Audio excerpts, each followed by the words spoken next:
Where I need to put this on? No, I think it's on. It's on? It's on. Can you hear me? Oh, yes. Okay. Yeah. Okay. Okay, so we want to welcome you to FUF's organization and all of you here to listen to Bala here from the Indian Institute about how it works with the school and the fee that you can get, the money. And we who organize this is a seminar group, a study group, and we do just seminars about people we think might be interesting to hear what they have to say. So yeah, that's why we brought you. Thank you so much. You should be in the PR industry, right? She knows how to make people feel really good. Hello everybody, and it's really an honor to meet you all. Because the future of the world is in your hands. So if there is an opportunity for people like me to talk to people like you, there couldn't be anything better than that. So I come from India and an organization called India Institute, not Indian Institute. But a lot of people make that mistake because it's quite easy to get the adjective then the noun together. So India Institute is a not-for-profit, independent, free market think tank. So by independent we mean that we don't take government money. So we make it very clear, we don't take government money so that we are able to fearlessly criticize whenever there is a mistake from the government, especially when it comes to policies. And we work in the area of school education policies, higher education policies. We're going to start working in property law, that is private property law. And we also work in areas related to laws that... Welcome. Thank you very much. Laws that affect individual liberty, choice, and competition, right? So, since this is going to be more like a dialogue, what I would do is tell you a little bit about what we do in the education sector and also our solution to what we think is the problem. And then we can take it from there, you know. I'm sure once I tell you the solution, you'll have a lot of questions.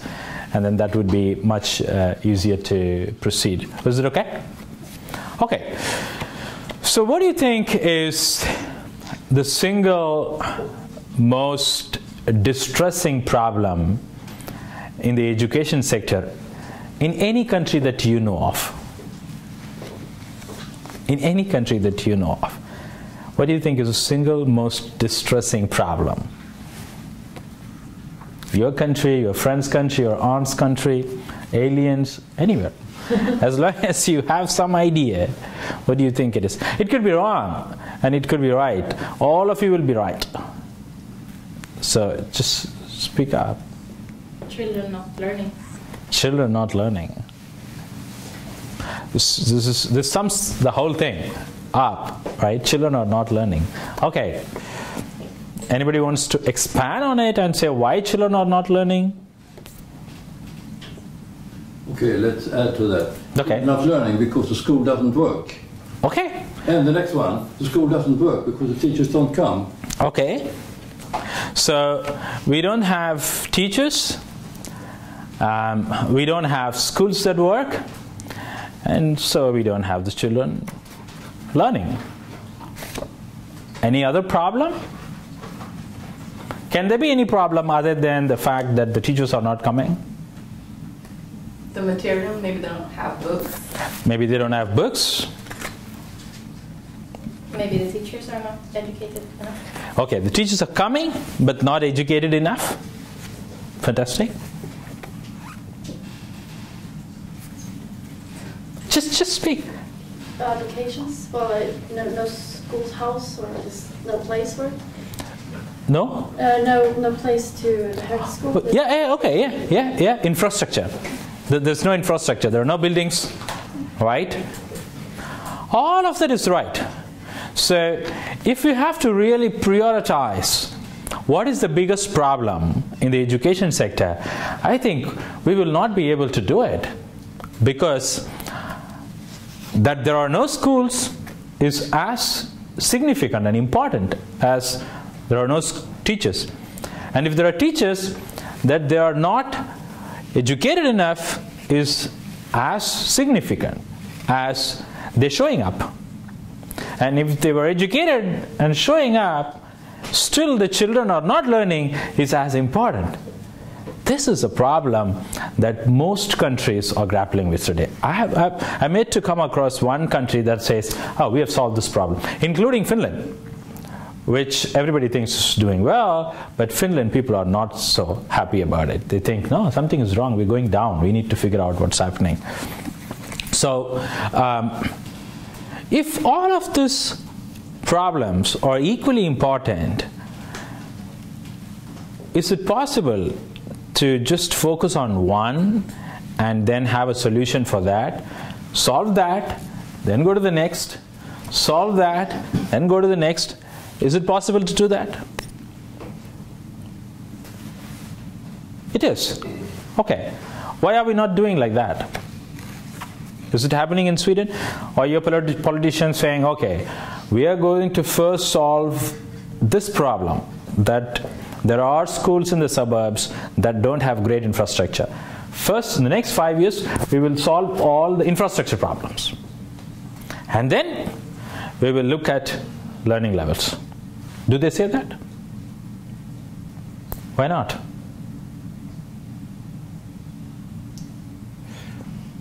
Because every 5 years you lose a generation of people. Normally you take 20 years as generation, but in education it will be just 5 years, because when the child is 5 or 6 years old, he or she goes to the class 1. By the time he or she is 10, she's finished the primary. If you miss that period, if somebody is 5 years old today and is not getting good education, after 5 years you can't put him back again in class 1. You can do it everywhere else. When you're 40, you can go to the gym and say, this is the first time I'm coming inside a gymnasium. Okay. In how many months and how many years do you want to have the 6 packs? We will do that. At 55 or 60, you can say, I have been a man all my life. I think I actually feel like I'm a woman. No problem. How many years do you want to take before you turn yourself into a full woman? All of that is possible, except in education. Because when you're 10 and 11, you're already almost hitting the teens. You are a very different person, mentally and physically. And you become incompatible to be put with 5-year-old children.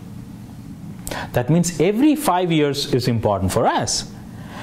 So we have to find a solution that addresses all of these problems, because the problem needs to be solved urgently. And yet there is no solution. And that, I don't think there is any solution that's like a silver bullet, but most of these problems are because of centralized planning. There couldn't be a better country than Sweden to talk about it, isn't it? So we have centralized planning in India too.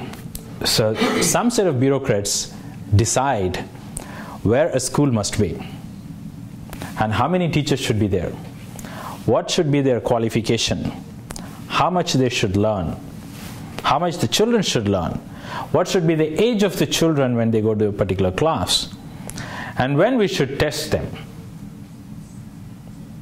And it is not worked in 65 years of our independence.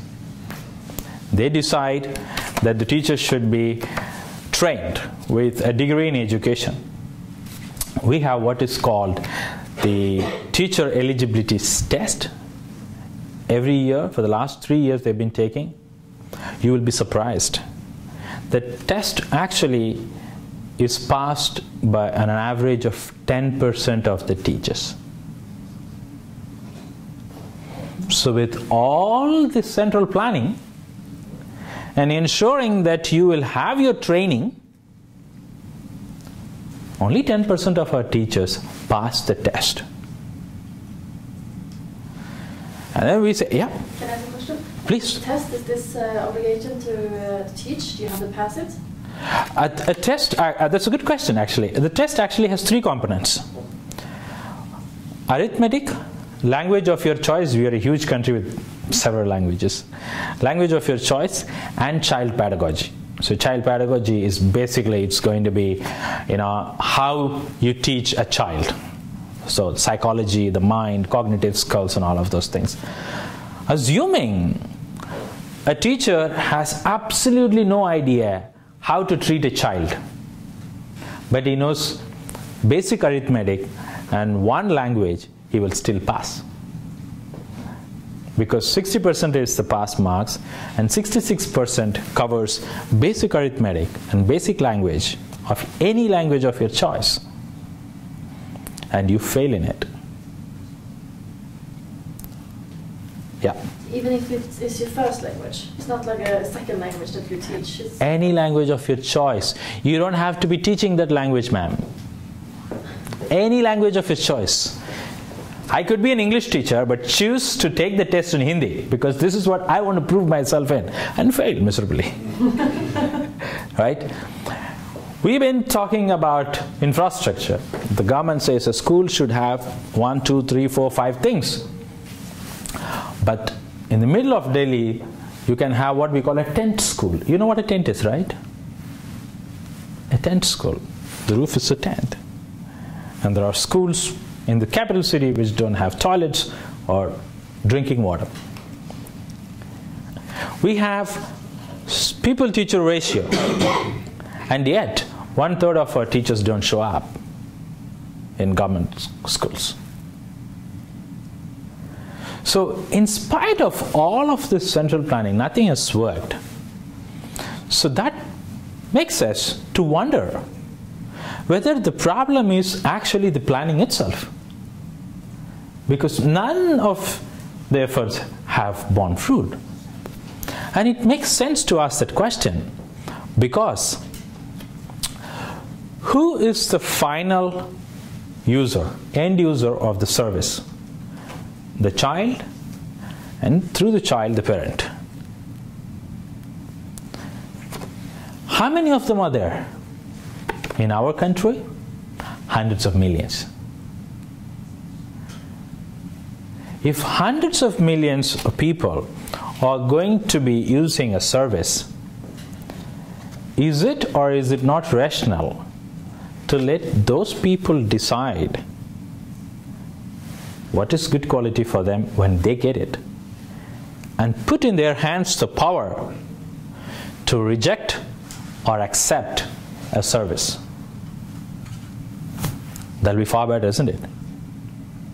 Than one set of people deciding this is good quality, now all of you take it, and we know what the quality is.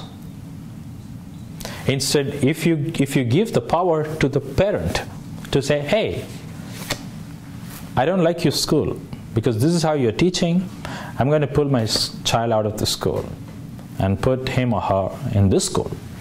And if the government's funding for the schools go to the new school along with the child, then there will be an incentive for all the schools to work hard, to compete.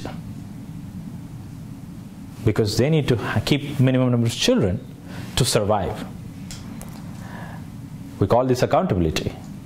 Now there is no accountability at all. If you're a government school teacher, I don't know whether you have heard of this. You know what is outsourcing, right? Okay. So we have an innovative outsourcing in India, in some states. I became a government teacher. Then I outsourced my job to 1/4 of the salary to somebody else who doesn't have a job. And he outsources it to 50% of his salary to another person. So basically, I didn't go to teach. I put somebody else who's willing to work for 1/4 of the price. And then he puts somebody else. So ultimately, I have somebody who thinks he is worth 1/8 of the original salary. And he may not even show up. Why does this happen? Because I have no accountability. My pay, my promotion as a teacher has nothing to do with the performance of my kids. So it doesn't matter whether I show up or not. We need to change this. We need to change all of this, which means we have to find ways in which each stakeholder has an incentive to do well. If we have even one stakeholder who doesn't have an incentive to do well, he's going to break the chain. And that's happening in all the countries, maybe at different degrees. But we have the same problem in Sweden. We're wondering why the PISA rankings are going down. Why in some places the children are doing well and some places the children are not doing well. Why there's a different set of classroom diversity. You go to the US, you still have the same problem. Why are some charter schools working, why some are not working? Everywhere it's a problem. But no government wants to give up its power to control education. If only they could make the parents and the students capable of deciding what is good for them. And two, help them take good decisions by making sure the market is transparent. Rate the schools. Let everybody know who's got what on offer. Then I think things will change. That is the idea behind school choice. That you let the parents and the children decide which school is good for them. And put public finances into a competitive domain. There is more efficiency, better learning achievements. We are trying for this in India. So we're trying to do this by showing this works, by running pilot projects of vouchers, by showing how even though the government is putting so much money in the public sector, still there are small private schools, hundreds of thousands of them springing up, because even poor parents want to reject the free education, even though they are poor, and go to a small private school where the teachers are answerable to them. So by showcasing this feature, which is happening across the world, you see this in China, you see this in other Asian countries, you see this in Africa, everywhere, including Sierra Leone. There's going to be a study by a friend and co-author of one of my reports, James Tooley, in the next 3 months, where he's coming up with private schools in Sierra Leone. No matter where you see, because people realize education is a passport out of poverty, and they will find a way to do that. We just need to encourage them and make it possible for them. That's what we do in the education sector. I promised I'll just give an intro. Did it cover the basics of what we're trying to do? Well, I think then we are ready to roll for the discussion. I don't know if you maybe can tell us a little bit more about this school voucher? Yeah. Ah, okay. Because I think to me and to other people, the first question that comes to mind is how can the really, really poor even choose which school to go to if they can? That's a question that many people have in their minds. Unfortunately, they don't ask like you do. They come to an answer, and that answer is very wrong. You can deprive a poor person of many things. A poor person does not have a big house. He doesn't have a swimming pool. He doesn't have a big car. He doesn't have great clothes. He doesn't have caviar. But there's one thing that you cannot deprive him of. That is the fact that he's an equal human being like you and I. How is it that we have absolutely no qualms about linking the intellect with poverty? Because that's what we are saying. Hey, a poor person doesn't know how to decide what is good. We are actually saying, because you're poor, you're dumb. Really? There's no research that links these two. And yet, we do it. One reason is, we think they are not exposed to it, and I will agree with that. If you thought, how a poor person will decide because that person has no experience in this, he has never been to a private school, he doesn't know what to do with it, he doesn't know how it operates or works, then I completely agree. That is a problem. But that is a problem that you will face in any field.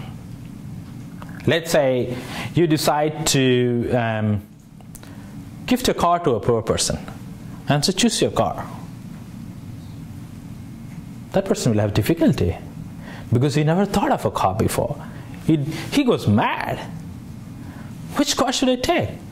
A tall one, a long one with more power, better design, more space, better mileage, one that will fit inside my field, whatever he's going to keep, whatever. What do you do then? You give him more information and say, these are the features, and you choose. That's what I meant by information asymmetry. Poor person does not know. Educate him. So we ran a pilot project to see how vouchers will work in Delhi. We called it the school vouchers for girls because I deliberately chose a really poor area where there's a huge Muslim population, because we have a problem of most Muslim community not being very educated.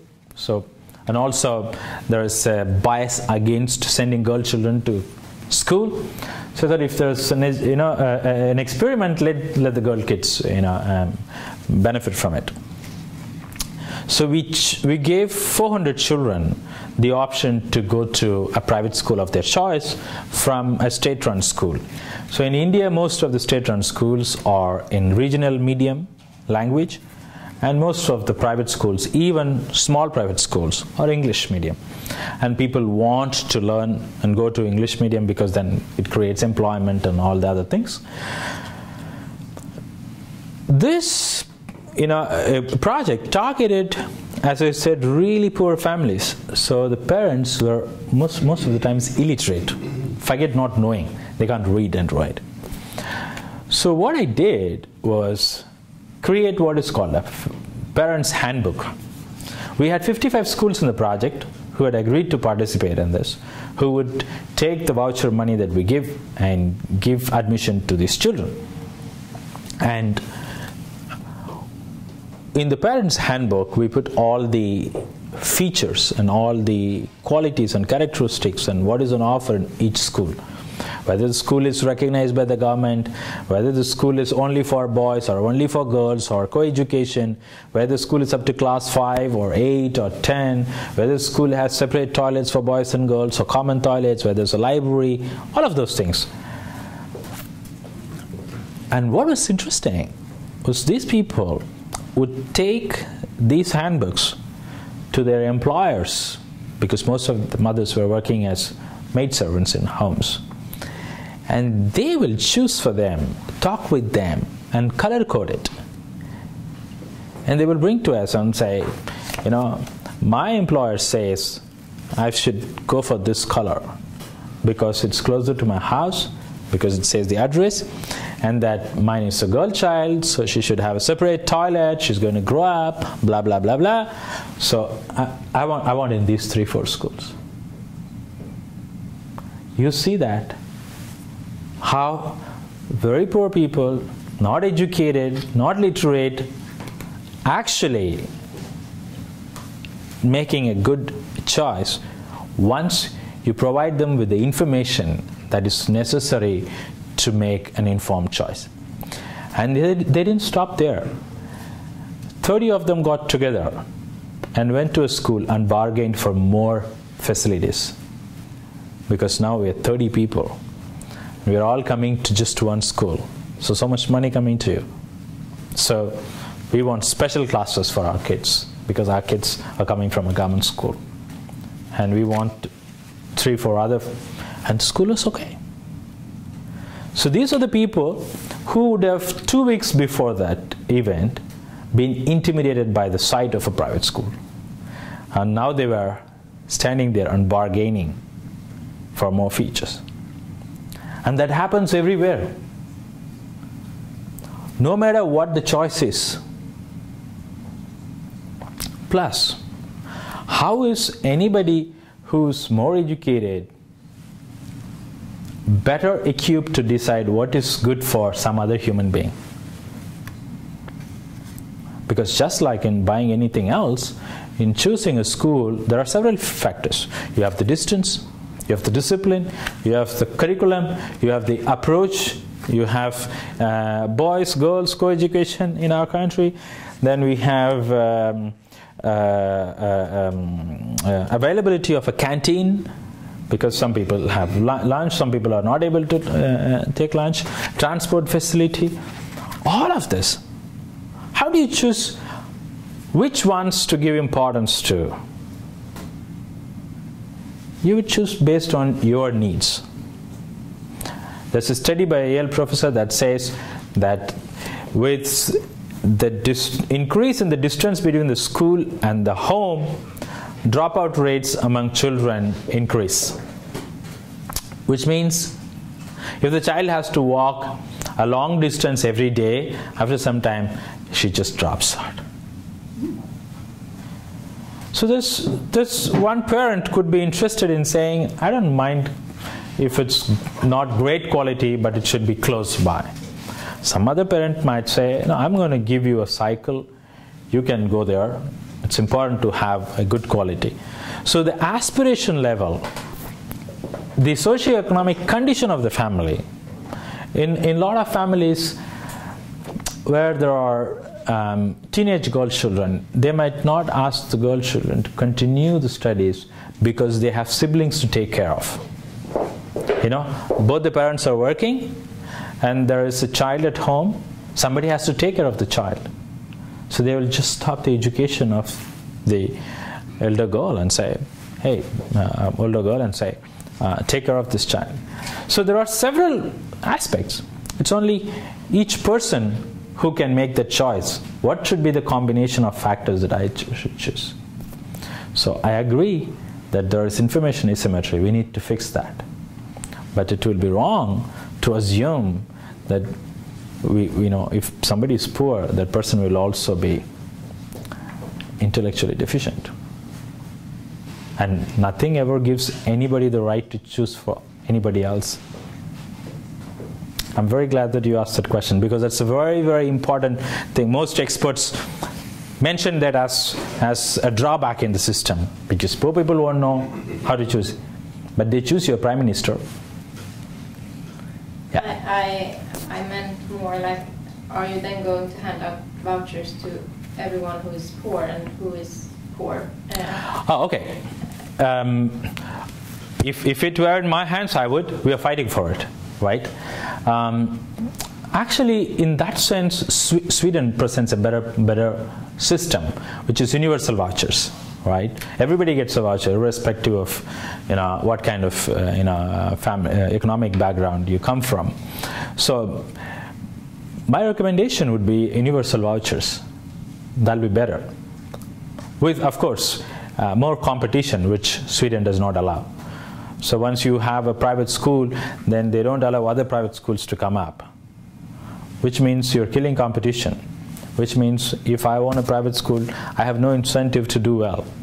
I know the government protects my business. I just have to know how to cook my books and make the money. Any other question? Yeah? Me? Or was it someone else? You showed the, pointed to somebody, so. I wonder what happens when the project finishes. For the girls? Yeah. Okay. You have to Actually, it just finished. What we did was we said we will only take those girl children who have already had class 1 in a government school, because that shows that they're really poor. Otherwise, people who can afford will also use the vouchers because it's free money, So they were with the vouchers going to class 2, and we promised education up to class 5 because that's primary for us. Primary education is up to class 5, upper primary is up to 8, high school is up to 10, and higher secondary is 12. So problem with people like us is we need to raise funds, right? It's like literally telling people who have made money, hey, there are some nice reasons for which I think you should part with your money. Which money? That money you earned by working hard. Can you please give it to us? It's very tough. So we needed about $300,000 for this project, which we were able to raise and finish that project. The idea was, while giving the opportunity to these 400 girl children to study in English medium school up to class 5, is also to showcase that this is something that the government can do.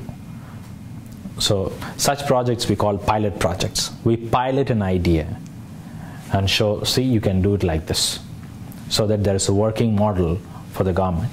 And like all research designs, there will be some assumptions that we made mistakes in, but at least you can learn from that and say, hey, okay, these things you need to tweak. And for those girl children, I'm sure whenever they become mothers, they know much more than their mothers did when they became mothers. Yeah. But how much is this money? Like, how much is it? What was the value of the voucher? Yeah, like okay. How much should they also, do they need to pay a bit, or how does it work? Do they get it every year, or? Okay, so we actually gave real payment instruments. Central Bank of India authorized payment vouchers, printed like check leaves in a security press with magnetic coating. And each voucher carried a value of 900 rupees, that is 9 euros, right? And we gave them 36 euros per year, right? Because they were going to small private schools. But we gave in denominations of 900, because then they could still control the purchasing power every quarter. They were giving every quarter a voucher to the school, because if you let them give in one go, then the school doesn't have an incentive to continue to respect their demands throughout the year, right? So every quarter they give one, they sign it, school signs it, and they put it in a skyback box, and that comes to an agency that verifies and transfers the money. But actually now you have smart cards. Technology has, the voucher idea came from the famous economist Milton Friedman. At that time we didn't have great electronic smart cards. Now we have. You don't need vouchers. You just need a card. Just swipe it once 3 months. They can top it up if they want. That was one of your questions. Right? Yeah, they can. But the school for that money would give the uniforms, the stationery, and the textbooks along with the instruction. So you might have to spend for, say, lunch. In a government school, the kids get free lunch. So you need to pay for the lunch. If this is successful, what will happen to the governmental schools? Like, how will they evolve? Will the education level just drop even more and teachers will not attend? Or what will the possible future be of the governmental schools? Another good question.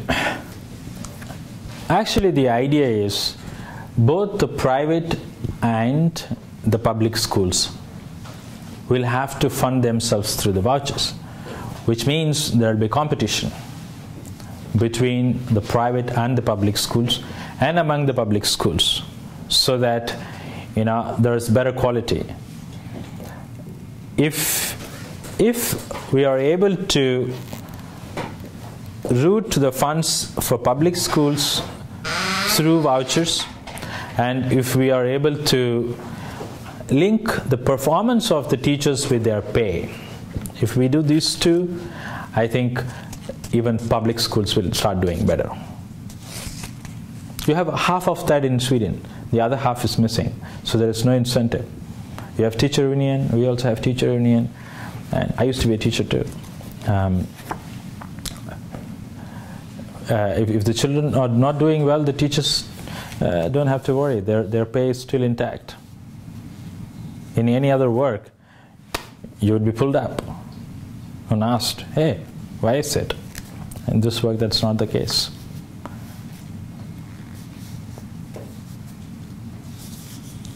Any other question? Okay. Yeah. When you look at Swedish educational system, what is your opinion? What should we do to improve our education? Well, it's not really my place, but I would still share my opinion with you, right? One is you really have gotten off to a great start. You've got this universal vouchers. It's unfortunate that again there is this huge discussion about whether it's a good system or not, and I think that is more ideologically driven than objective reasoning, because before 1992, when you started this program, if I'm correct, you had poor standards of education. This improved the education standard. Now when it's going down, you're blaming the same thing that you credited with improving the education system. So obviously then there's something else other than this, other factors which need to be considered. So I think what's important is for the country to not go by ideology, but go by reasoning and logic and common sense, and see what is the obstacle, or what are the obstacles. And two, I think, is while vouchers give choice and competition, the way Sweden has adopted it actually restricts the competition, because earlier, if a school fulfilled all the conditions required for the license, the municipalities did not have any legal right to stop that school. But they have changed in the last few years. Now the municipality can simply say, no, I'm not giving it to you. Which literally means that you're putting in the hands of a bureaucrat a power to decide who to give favor to, and also to decide not to have more schools, which means there's actually, you're limiting the competition. When you limit the competition, businessmen don't do well, because there is no incentive to do well. So I think if I were to argue for Sweden's case, I would say open up further, bring in more competition, one. Two, find an objective way of grading children. Right now there's a huge problem with grade inflation, and asking teachers who are teaching the class to grade their children, we need to change that so that there is objectivity in grading. I think if these two things happen, there will be much better improvement.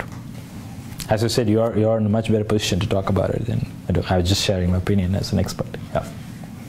Yeah, just because what also happened in Sweden, for example, with the competition might be, or we've seen that some schools then just go for what the kids want. So maybe they open like a music school, and so they can get a lot of kids and they get a lot of money for those kids. But on the other hand, maybe the education actually isn't that high or that great. But I mean, you said that maybe we need objective grading. Yeah, you need objective grading, and also we're mistaken. Suppose you are the mother. Will you put your child in a school only because there is some piano class in the school? That's simplifying the decision-making process of a parent too much, right? If there are two schools of similar quality or not much of a difference, and one of them has music classes, and my child wants to have music classes, then I might say, okay, in any case we are not doing. But if the school is pathetic, I can assure you it will be pathetic even in music classes, right? It's like saying in this restaurant all the tables are dirty except table number 3. That's always clean. That's doubtful. It reflects your attitude towards work.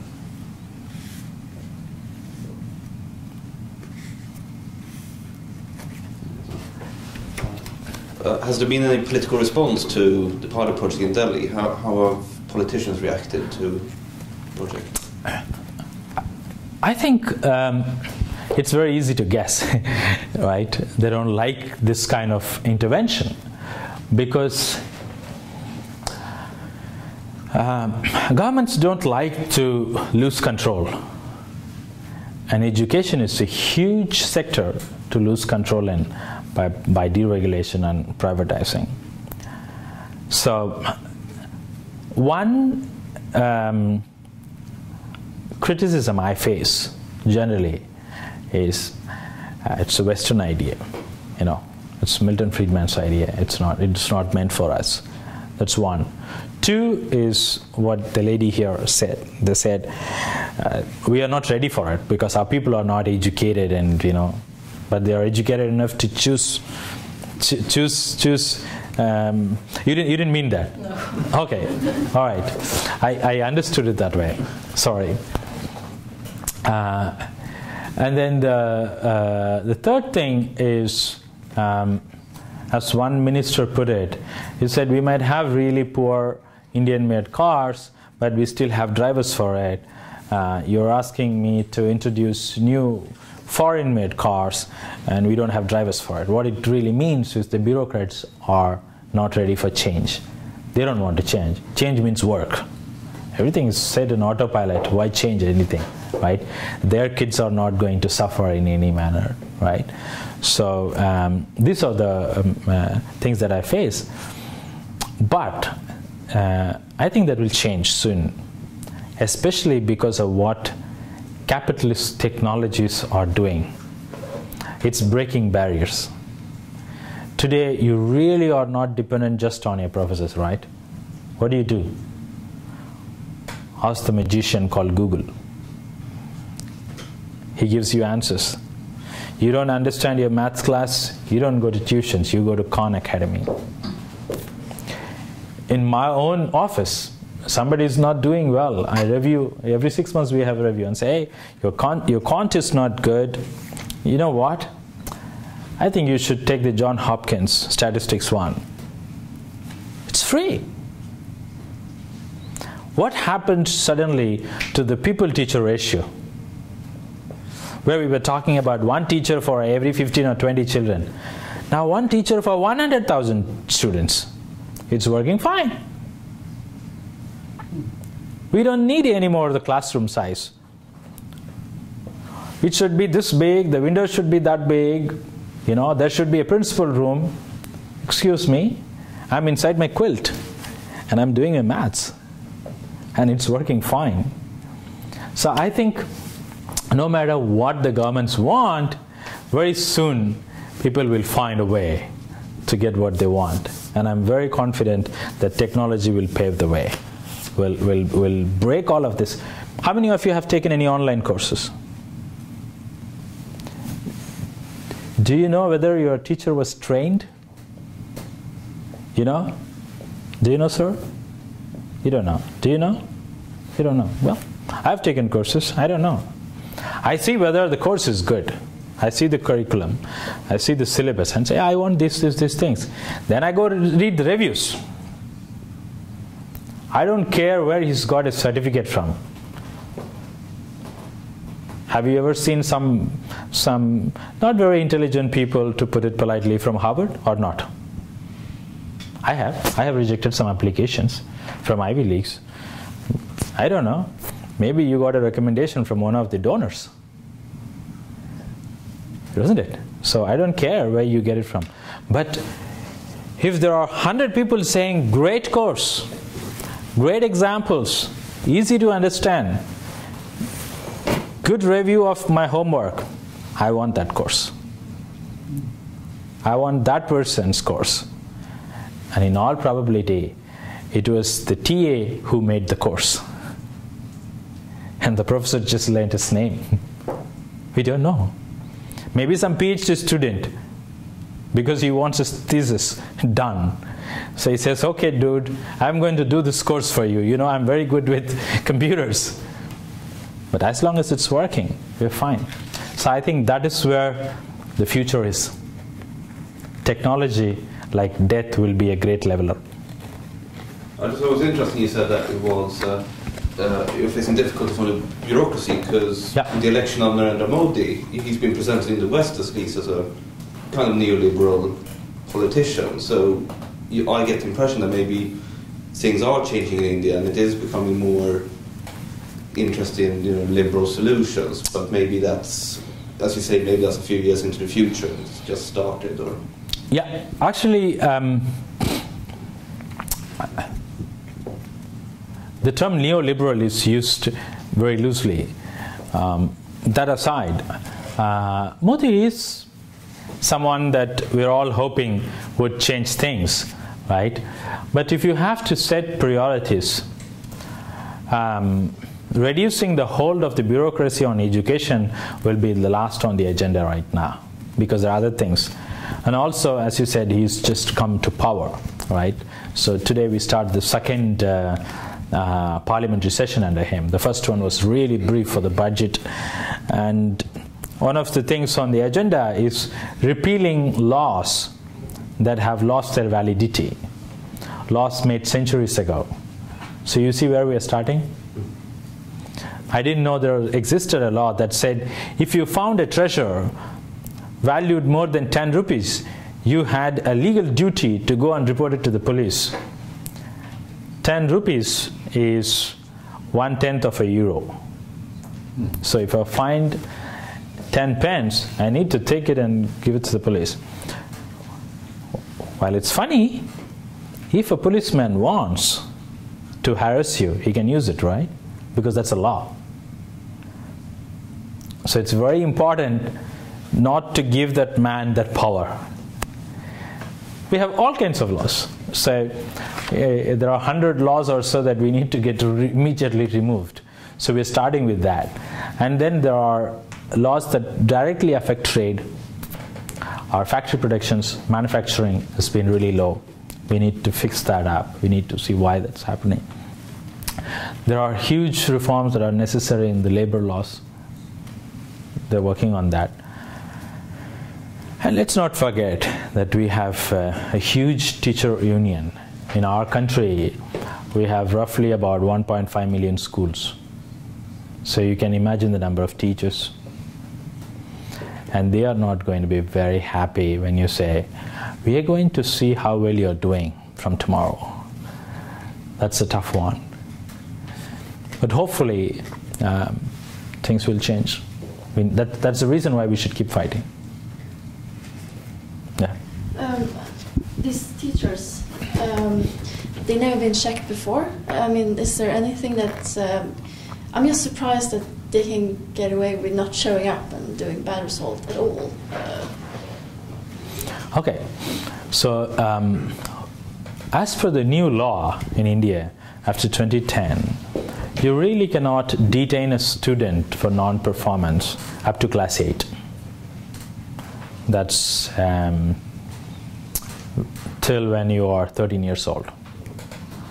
So that means you really are not checking what the teacher is doing.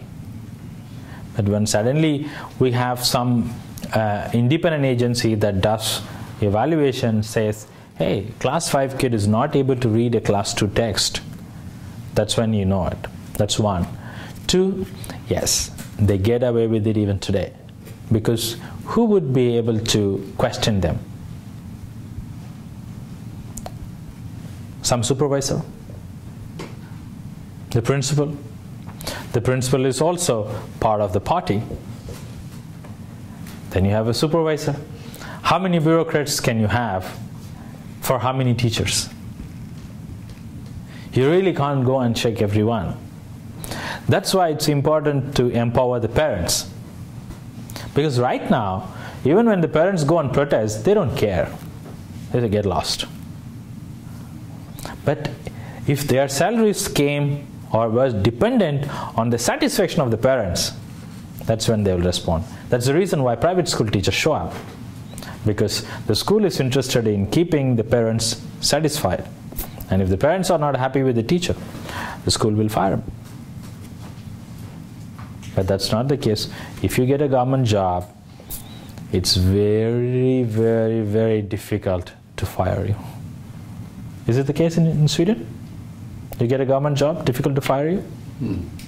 Well, same thing. But doesn't it have anything? No.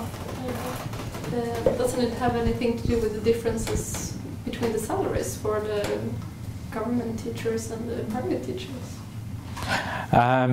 If anything, the government teachers get paid more than the private teachers. So that's reason enough for private teachers not to show up. I'm not getting enough pay. But they show up. Because there is an incentive for the school to ensure the teacher shows up. And he does the teaching. Because otherwise the kids won't pay. And they will go to a different school. That's not the case in the government school. There's a government school in the middle of Delhi with 6 teachers and 20 students. We have what is called one-student schools. If it's private, will the school be running? No. It's gross misuse of public exchequer's money. Why are teachers getting paid there? They're doing nothing. There are no children. So you are under the impression that the private schools will be paying more than the government schools. No, I'm just like, I don't know so much about the Indian system, but I'm just thinking about what I heard about some other countries in other continents. So, except some elite schools, there'll be 0.0001% where the teachers might get paid more than government school teachers. But otherwise, government school teachers get paid more. Because the government decides salaries not based on talent or output or skill set or revenues.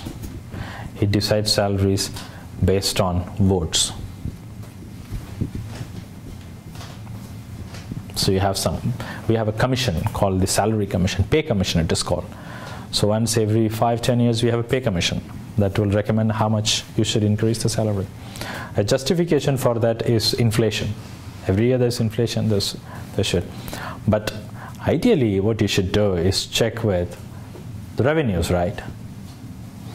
If you're making a budget for your family, your expenses will always be within your income.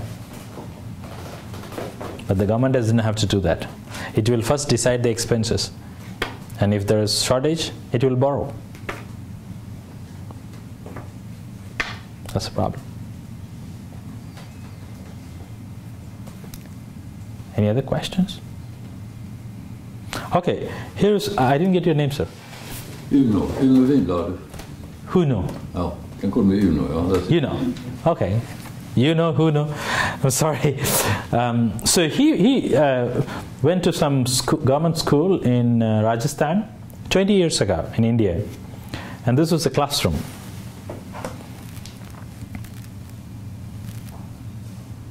Maybe you can pass it on. So he asked me, have things changed? I said, yes, we have more such rooms now. Because we have increased the infrastructure, definitely. More schools have come up. But what they do, that hasn't changed much.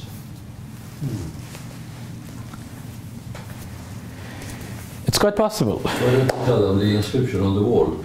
Yeah, it says, the inscription on the wall is says, always speak the truth. Sada satya bolo. Always truth speak. Right? Always speak the truth. Anything else? You're almost giving me the sense of being a teacher, you know? I'm just talking, you're all keeping quiet and asking one or two polite questions, and you almost feel like a dictator. Yeah. But when can you start trusting the teachers again, do you think? I mean, how much influence can the parents have? Because I think in Sweden, I worked as a teacher in Sweden, and I've seen almost that they still have a very big influence. They don't trust the teachers maybe on what they're doing, and they're also very, very educated today, the parents in Sweden. So they think maybe that they know more than the teachers. Like how much influence should they have? They should have a lot of influence because they are the consumers. They're the subscribers of the service. But when it comes to respect for the teacher, traditionally in our culture, we have held the teacher at a very high place for centuries. You know the word guru? It's more than a teacher, and that comes from our culture. In fact, we teach the children Mata, Pita, Guru, Devam. What it means is mother, father, teacher, God. So when children are very young, we teach them this is the hierarchy. The first person you trust, the first person you know in the world is your mother. You instinctively know the mother from the skin. And then she tells you, he is your father. She can lie about it. You have to trust that he is the father. And then the father will take you to the teacher in the olden days, right? And leave you with the teacher to prepare you for the world. And then the teacher will give you the knowledge through which you will come to know of God. So God comes after the teacher.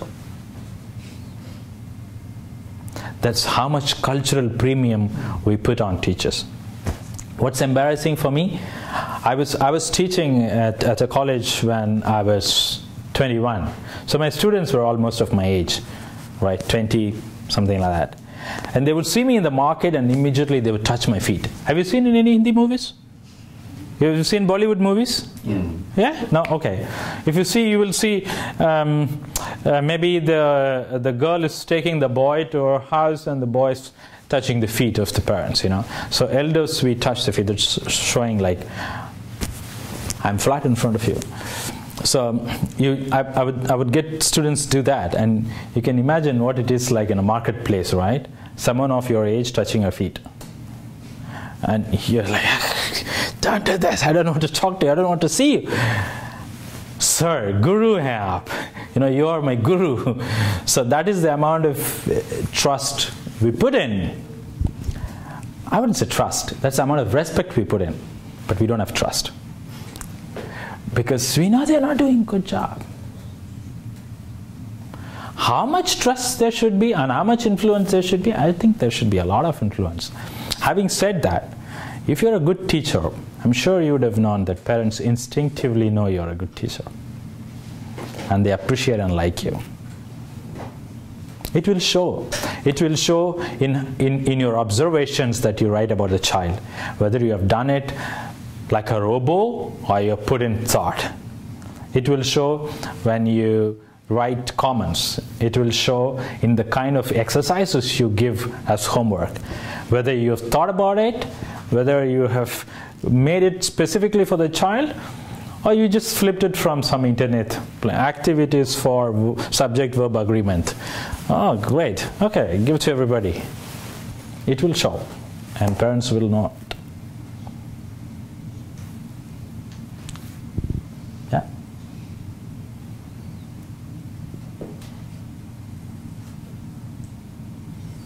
Okay. So this can go on Facebook. That awkward moment when blah, blah, blah. Right? Thank you so much. It was great talking to you guys. You really had some wonderful questions. I'm sorry for mistaking your questions. Right. All said and done, India is fast growing and improving. Our standard of life has increased. The average lifespan now is 67 or something, average. A few decades ago it used to be 47 or something, right? That is the clearest indicator that things have changed and we are better. And I find Indians wherever I go. I travel around the world.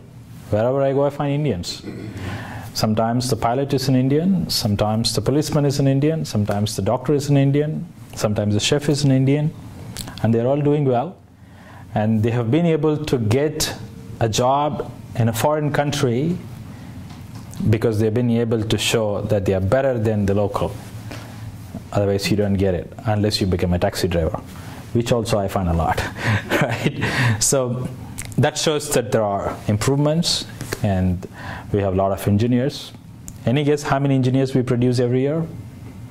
1 million. 1 million. 5 million. 5 million engineers every 365 days. Okay, we are done with 5. Right? So the number of engineers, the number of doctors, the number of PhDs coming out of India is so enormous. The world has stopped talking about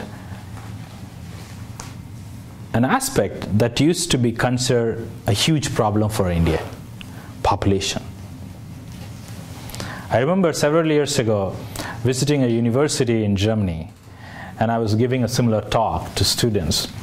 And there was a girl who said, "What are you going to do about the population problem?" I said, "Don't tell anybody. I'm going to go home and shoot them all buggers dead." Hey, they are our strength. If we had an extra member in the family, would we consider them strength or weakness? Strength. But when it comes to the whole country, we're all like assuming, okay, since we have extra people, we will just kill the neighbors. It's not our brothers and sisters, right? So that problem nobody's talking about. I don't see newspapers, magazines, radios, TV talking about what is India going to do with so many people? How will they feed them? That has gone out of the discussion, if you notice. I think that is a very important indicator of how we are improving. Our literacy rate is improving, education quality is improving, not as much as we would want, but definitely increasing. Yeah? Do you have jobs for all the engineers, or? We have jobs.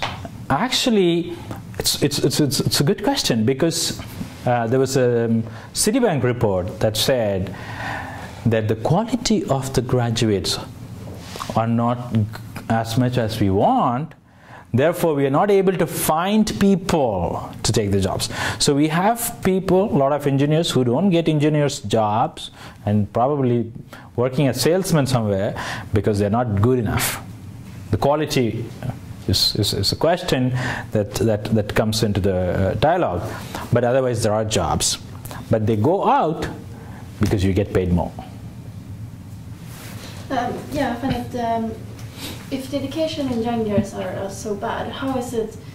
Does it affect the college years? Do they lower the demands to get in there? Or how does it affect higher education? It affects it enormously. Throughout the world, the aggregate enrollment ratio in higher education is 30%. In India, it's about 18%. It's about half, because you're not able to cross that stage.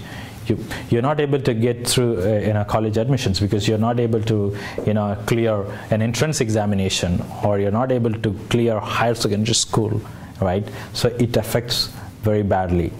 Also, a lot of people who continue and finish their high school but don't find any use for the education because it's of poor quality, then get disenchanted with education because they think they're educated.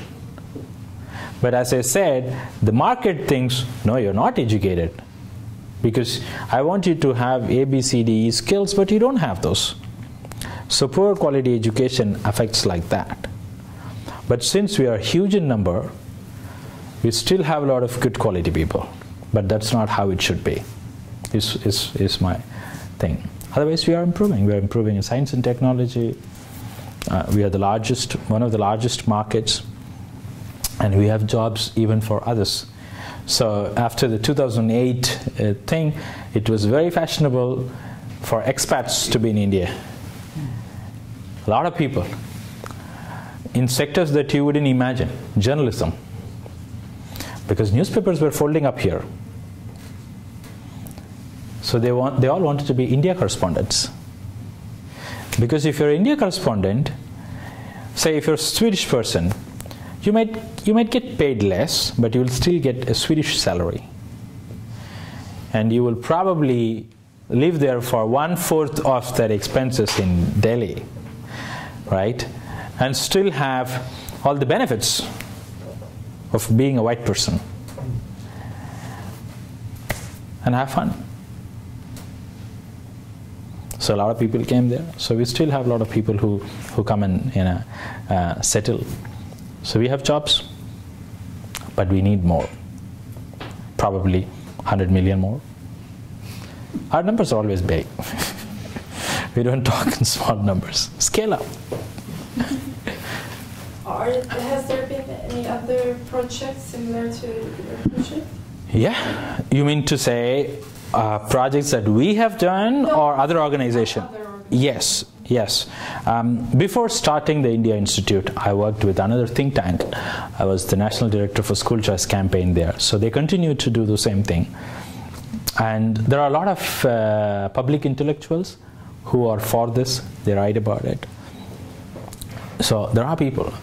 But we are a minority. It's very easy to appeal to the heart, to tell people, I know you're poor.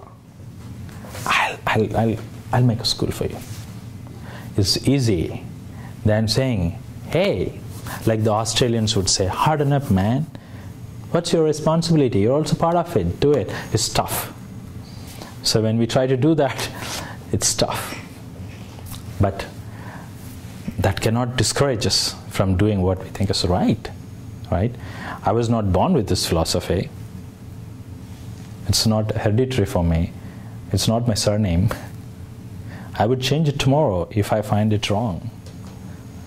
But as long as this seems logical, then I think for our own benefit, to use public finances more efficiently, to provide opportunities for poor people to come out of poverty, we should do that. Right? I'm assuming especially Christians would agree with this, because you're supposed to teach people how to fish, not give them the fish.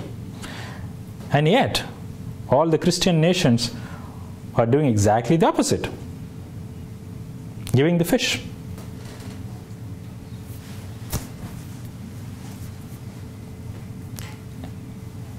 Are we done then?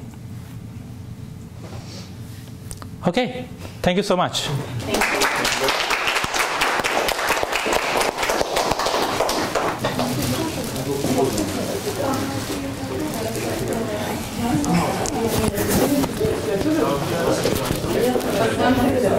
Is it okay? It's always good to go spontaneous.